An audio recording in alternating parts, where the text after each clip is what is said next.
I guess so speed control is what it's all about to eliminate the three putts. Imagine you have a 30 or 40 foot putt.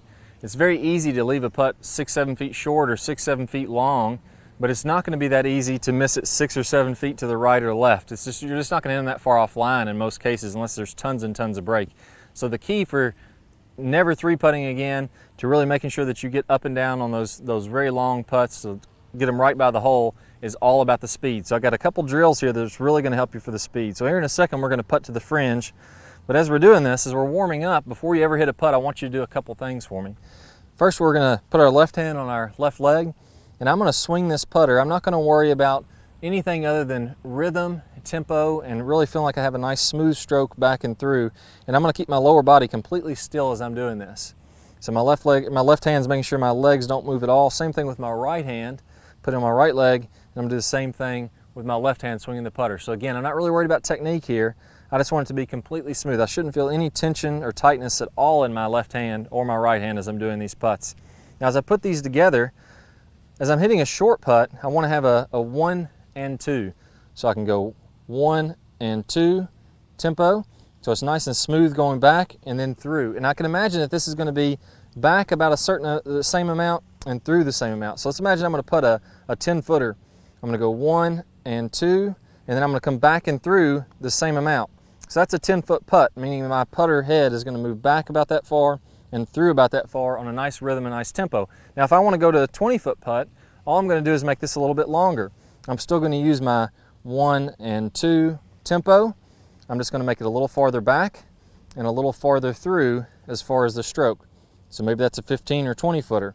If I want to go to 50 or 60 footer, I'm just going farther and farther back, farther and farther through, but I'm keeping that same tempo, that same rhythm and timing the entire time. Once I've done these, and I've just practiced the tempo, I practiced a couple with just my right and left arm only. Now I'm going to putt to the fringe, and what I want to do is I'm going to roll this ball all the way up to the edge of the fringe here, and I want it to be within a foot of this fringe. Once I hit a good putt, or it has to be the first putt, I'm going to take 2 steps back, and then I'm going to put one from about 6 or 8 feet farther behind this one. So let's go ahead and try out this first putt. 1 and 2.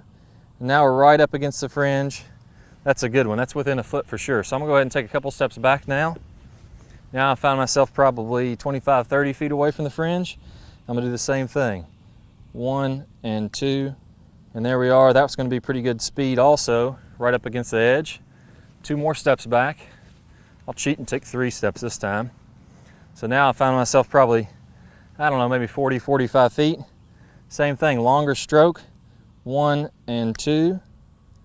May have putted that one just a little bit hard, but it might be all right. Yeah, that's within a foot of the edge. Let's go all the way back to the other side of the green. So you're just going to keep on putting until you get all the way to the other side. And now I'm faced with a 50 or 60 footer. So this is going to be the one that counts. If I can get it within a foot of the fringe, then I've completed the drill. If I miss this one, then I got to start all the way over. 1 and 2. Oh, I don't know. Will it get there? All right, pretty good speed on that one. Definitely within a foot of the fringe. Work on those drills. Keep the tempo the same. Just lengthen the stroke to hit it farther. You guys are going to get rid of a lot of those 3 putts. Good luck to you guys. All right, guys, so I hope y'all really enjoyed this video. If you did, I got a fantastic bonus for you. Now, one of the things that we have to be able to do if we want to make tons and tons of putts is fully ingrain our putting stroke. And I've got a putting series that's going to help you to do that. I'm going to play a preview of one of the videos from this series. If you want to click and watch the entire video, get instant access to it, all you need to do is click on the screen. If you're on a desktop computer, if you're on your mobile phone or a tablet, you're going to need to click the iCard, and you'll be able to watch that entire video right now and start making some more putts and taking a little bit of money off your friends. So good luck to you guys. I'll see you all in the putting video. Hi guys, and welcome to the Top Speed Golf putting system. In this video, we're going to talk about the stroke itself. So one of the first fundamentals, I think, to have a really good consistent stroke is we have to set up to the ball in the same way every time. And what I like to do is I like to have my eyes directly over top of the ball, over top of the target line. And I have a great little putting mirror here made by Eyeline that I use a lot to help me get lined up. And it's simply got a black line going down the center. So when I'm looking down, I want to see my eyes directly on this black line, and I want my lead eye almost on the back of the ball, all the way down the shaft to be in one straight line. So if you're looking at this, as I set up, if you draw a line up from the shaft, that should be splitting my forearms, and they're going to be lined up with that shaft. And what that's going to allow me to do is take a lot of wrist out of the stroke.